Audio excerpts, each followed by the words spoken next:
जय श्री राम। काहि सचिव सठ ठकुर सोहाथी, नाथ न पूर आवै भांति। बारिध नागी एक कपियावा, तासु चरित मन महु सब गावा।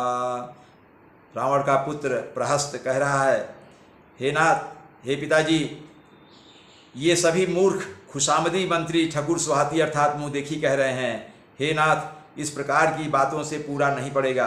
एक ही बंदर समुद्र लांघ कर आया था, उसका चरित्र सब लोग अब भी मन ही मन गाया करते हैं, स्मरण किया करते हैं। क्षुधा न रही तुम्हें तब काहू, जारत नगरु कस न धरी खाहू। सुनत नीक आगे दुख पावा, सचिवन यस मत प्रभु ही सुनावा। प्रहस्त आगे कहता है, उस समय तुम लोगों में से किसी को भूख न थी, बंदर तो तुम्हारा भोजन ही है, फिर नगर जलाते समय उसे पकड़कर क्यों नहीं खा लिया। इन मंत्रियों ने, हे स्वामी, आपको ऐसी सम्मत सुनाई है जो सुनने में अच्छी है, पर जिससे आगे चलकर दुख पाना होगा, भविष्य ठीक नहीं होगा। जही बारिश बधायो हेला, उतरे सेन समेत सुबेला। सो भनु मनुज खाब हम भाई, बचन कहाई सब गाल फुलाई। आगे कह रहे हैं प्रहस्त जी, जिसने खेल ही खेल में समुद्र बांध लिया और जो सेना सहित सुबेल पर्वत पर आ उतरा है, हे भाई कहो वह मनुष्य है जिसे कहते हो कि हम खा लेंगे। सब गाल फुला फुला कर पागलों की तरह वचन कह रहे हैं। तात बचन मम सुनति आदर, जनि मन गुण हो मोहि कर कादर।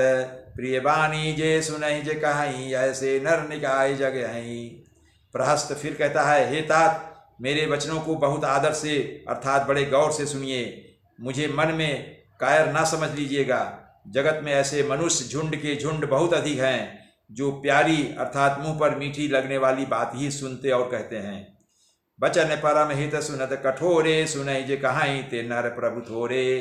प्रथम बसीठ पठऊ सुन नीति, सीता दे करऊ पुनि प्रीति। प्रहस्त कह रहा है, हे प्रभो, सुनने में कठोर परंतु परिणाम में परम हितकारी वचन जो सुनते हैं और कहते हैं, वे मनुष्य बहुत ही थोड़े हैं।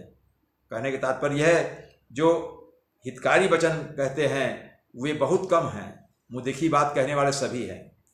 वे मनुष्य बहुत ही थोड़े हैं जो अच्छी बातें करते हैं।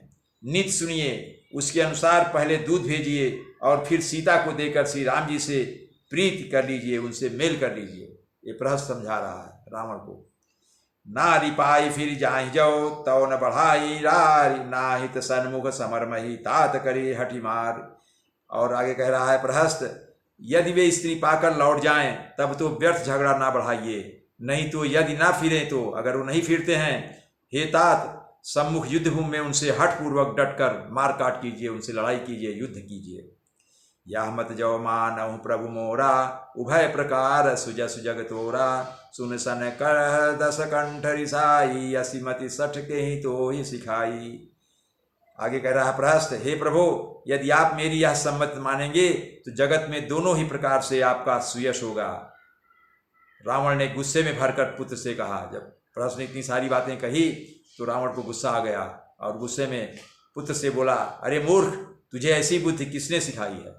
कहाँ सीखा ये तू जो हमें सब सिखा रहा है?